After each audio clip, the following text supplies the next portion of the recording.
En la medida en que las leyes se van relajando respecto al consumo de drogas, y no solamente las leyes se van relajando, sino que las costumbres también. O sea, muchas veces en nuestros países el consumo de determinadas drogas sigue siendo ilegal, o de la mayoría de las drogas sigue siendo ilegal, pero eso no significa que su consumo haya aumentado significativamente, ¿no? En algunos países como Uruguay, por ejemplo, o en estados, en los Estados Unidos como California, como el Colorado, como el estado de Washington, como Nueva York, etcétera, donde se ha legalizado el consumo de marihuana y básicamente ha sido una aprobación, digamos, por popularidad, ¿no? Y mucho tiempo antes de esto, cuando hablábamos de cuál es la enseñanza católica sobre este tema, la enseñanza católica ha sido siempre de oponerse a la legalización de las drogas, ¿no? Primero porque las drogas no son lo mismo que el consumo de alcohol, porque como saben ustedes, cada muchachito que quiere fumar marihuana dice, oye, pero y esto cuando digo muchachito, hablo de que cuando yo era muchachito, o sea, me acuerdo que cuando yo era joven y estaba en el colegio, todos los pothead, ¿no? O sea, todos los que fumaban marihuana, decían que la marihuana era, y es un argumento que se sigue repitiendo hoy, que la marihuana no se diferenciaba de nada del alcohol. O sea, cuando tú tomas, tú también quieres entrar en un estado, digamos, de relajación, de gusto, de confort, de locuacidad, etcétera, ¿no? De mejor humor, utilizar el alcohol como engrase digamos, de las tuercas sociales, ¿no? Para que las relaciones sean mejores, o sea, todo el mundo un poco zumbadito, pues con alcohol es más simpático que cuando no está zumbadito, ¿no? Entonces dicen, claro, eso es lo mismo, con la diferencia es que la marihuana no te da después el dolor de cabeza, la resaca, etcétera. Así que la marihuana no solamente es igual, sino que es mejor. Si el alcohol es legal, ¿por qué la marihuana no va a ser legal? Y ese es un argumento que, como digo, es tan viejo como yo, ¿no? Y que y que hoy en día se utiliza más porque está más difundido el consumo de marihuana, el consumo de pastillas de distinto tipo también, de forma casual. Y no mucha gente se preocupa de la parte ética, digamos, si está bien. Pero cuando los jóvenes presionan con este tema y con esta idea, lo hacen porque quieren eh, tener una justificación que diga, mira, esto si es ilegal injustamente, ¿no? Es ilegal de forma porque los adultos tienen una obsesión con este tema, pero es igual que el alcohol que ellos toman, ¿no? Y cuando he hablado de ese tema en el pasado, explicaba que es muy distinto la existencia del alcohol, ¿no? La existencia por sí mismo del alcohol es de múltiples propósitos. Muchos de las formas de alcohol que hoy existen, desde la cerveza hasta los digestivos, tienen un origen medicinal o alimenticio, ¿no? No directamente, y el proceso de fermentación los hacía alcohólicos, ¿no? Pero no es que se buscaba, como específicamente la marihuana, para crear un estado alterado, ¿no? Y la otra razón que daba la Iglesia es que la ley tiene un carácter pedagógico, ¿no? Es decir, la ley no solamente regula, sino también enseña. Cuando nosotros decimos, mira, este tipo de robo va a tener este castigo y este otro tipo de robo más grave o realizado con violencia, etcétera, va a tener un castigo mayor, no solamente está estableciendo una norma que se va a aplicar, sino le está enseñando a la gente, a la población, mira, esto es peor que esto es grave, esto es más grave todavía, esto es malo, esto es más malo. Entonces, tiene un carácter pedagógico. Muchas veces olvidamos eso, existe una especie de pragmatismo de que la ley tiene que resolver una cantidad de problemas sin entender que cuando enseña lo errado, ¿no? está dañando a la sociedad. Por ejemplo, existe un gran debate en algunas ciudades en América Latina y también en Estados Unidos, porque estas ciudades quieren darle agujas a los que son adictos a drogas inyectables como la morfina, por ejemplo, ¿no? Entonces, la lógica es que el, muchas enfermedades de transmisión sanguínea y algunas muy graves como el SIDA, por ejemplo, se transmiten por el uso constante de agujas que han sido vueltas a usar, ¿no? Cuando alguien está desesperado, encuentra una aguja con la que se puede haber pinchado, digamos, una persona con enfermedades que se transmiten por la vía sanguínea, como el SIDA, la vuelven a usar y estas personas también se enferman. Y por otro lado, la epidemia de personas que están cometiendo sobredosis, que se mueren por sobredosis, porque la droga ha bajado de precio y con la bajada de precio también ha bajado de calidad. Entonces es más fácil que las drogas estén mal hechas y que en consecuencia para las personas no sea posible, los adictos no sea posible medir la cantidad de drogas que se ponen, ¿no? Entonces, quienes dicen esto es, mira, vamos a prevenir muertes, ¿no? Y porque vamos a tener las personas en un lugar controlado, o sea, hay que crear un lugar donde las personas puedan venir libremente, protegidas de la ley, que obviamente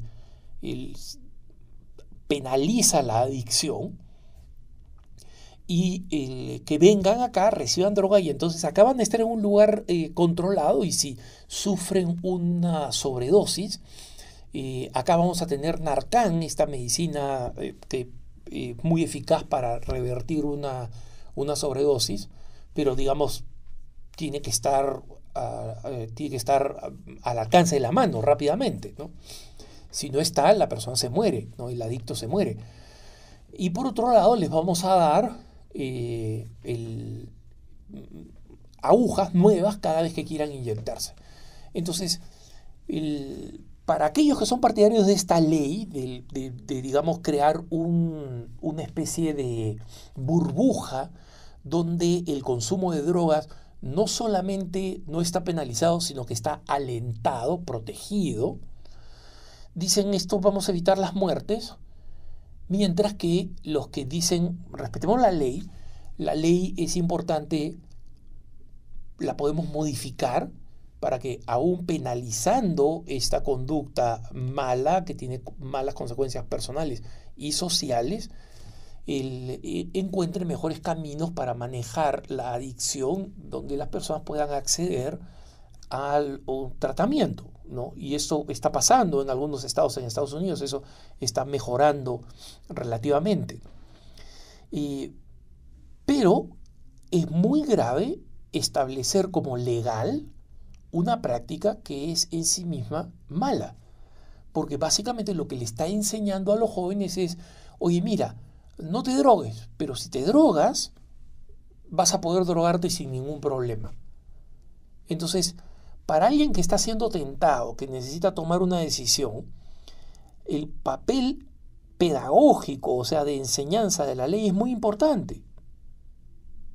Y ya en otros puntos de vista he mencionado cómo la idea de cómo esta realidad puede afectar a las personas y cómo la marihuana legalizada iba a tener efectos solamente positivos, ¿no? Porque se iba a utilizar médicamente, iba a ser legal y en consecuencia acabar con el tráfico ilícito, con todos los problemas de violencia que crea, con el incremento del precio, iban a pagar impuesto que iba a dar mucho dinero a los distintos estados. Y en otro punto de vista pueden ustedes buscar en www.preguntasdefe.com todo este tema sobre la marihuana, buscar simplemente marihuana y ver ya las cosas que que he explicado con datos recientes de los distintos estados en Estados Unidos que han legalizado la marihuana, ¿no? Pero fuera de eso, el católico sí se encuentra en una situación compleja cuando trata de entender cuándo y cómo el uso de algunas sustancias para entretenerse o divertirse son moralmente legítimas y cuando no son moralmente legítimas, ¿no? Y en muchas de estas cosas no ha habido propiamente un pronunciamiento de la Iglesia. Y no ha habido, ¿no?, definiendo estas cosas, no ha habido un pronunciamiento de la Iglesia por dos razones. En primer lugar, porque hasta hace poco había un consenso de que las drogas eran malas y que no eran iguales que el alcohol, ¿no? Pero la masivización de estas formas de diversión, desde el éxtasis para los muchachitos que van a las discotecas, hasta el ácido, el abuso de los opioides, ¿no?, que ha creado una verdadera pandemia en varios estados en Estados Unidos, ¿no? Se están produciendo un número enorme de muertes. El problema del alcoholismo también, es decir, del abuso del alcohol, han ido incrementándose, ¿no? Y en consecuencia, yo creo que es un tema que legítimamente debería ser abordado por la Iglesia Católica oficialmente, ¿no? Por si acaso, para quienes quieren saber cuál es la diferencia del alcohol y las drogas, en el catecismo el tema está bastante claro. O sea, ustedes entren al catecismo de la Iglesia Católica, busquen drogas y van a encontrar ahí la explicación de por qué la búsqueda del escape de la realidad y de la disminución de nuestras facultades humanas de forma deliberada no es un acto moral aceptable, es un acto inmoral, ¿no? Pero hay detalles mucho más complejos. ¿Dónde está el límite entre el uso de algo medicinal como los opioides para los dolores agudos o terminales, por ejemplo, y dónde está el uso inmoral inadecuado? Entonces, la Iglesia todavía no ha definido esto y creo que debería ser un tema en el cual se explaye y se aclare mejor la enseñanza de la Iglesia, ¿no? La otra razón por la que probablemente esto no se ha aclarado suficientemente es porque los argumentos no han sido explayados, digamos así, por la Iglesia todavía, y como digo, creo que debería hacerse, no han sido explayados, pero sí es importante saber que sí están bastante claros en las distintas enseñanzas de grandes teólogos y moralistas de la Iglesia cuando hablan de la naturaleza humana. Es decir, acá estamos entrando a un tema que llamamos antropológico, ¿no? Es decir, del ser humano. ¿Cómo ve la Iglesia al ser humano? Y creo que ese no es una evaluación fácil de hacer, ¿no? Y por eso yo creo que uno de los libros más interesantes que hay es un libro publicado en inglés, bueno, que va a salir publicado en inglés y que ojalá se traduzca al español porque me parece muy valioso, ¿no? No es un libro muy simple, no está escrito como un manual, ¿no? Porque explora, como digo, alguno de ese terreno teológico y antropológico, pero tampoco es un libro puramente filosófico, o sea, hay conclusiones así jugosas y buenas. Y es el libro de un autor que se llama John Mark Miravalle, ¿no? O sea, como suena Miravalle, ¿no? Es un apellido italiano con doble L, ¿no? Miravalle con B labidental, como dicen los españoles, o como decimos nosotros, con B chica, ¿no? Entonces, John Mark Miravalle. Y el libro se llama How to Feel Good and how not to, o sea, cómo sentirse bien y cómo no hacerlo, ¿no? Y el subtítulo del libro es La ética del uso de la marihuana, el alcohol, los antidepresivos y otras drogas que cambian el ánimo, ¿no?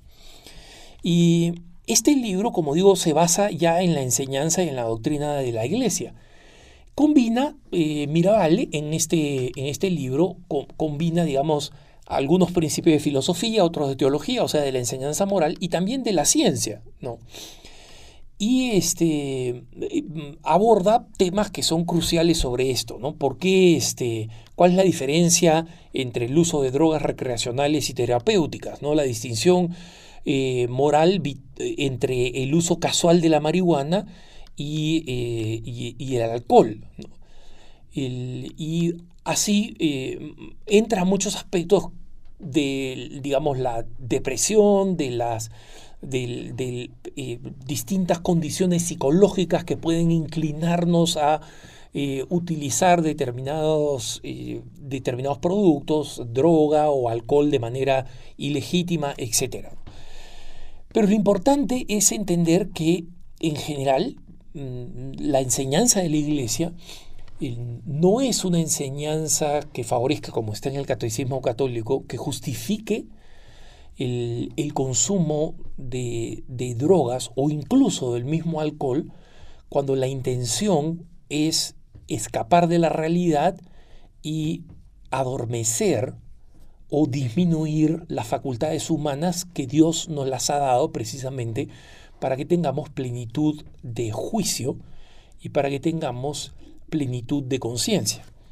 Pero creo que sí es un tema que debería ser puntualizado con mucha más claridad por la doctrina de la Iglesia y esperemos que las instituciones específicas de la Santa Sede lo aborden. Que tengas un buen día.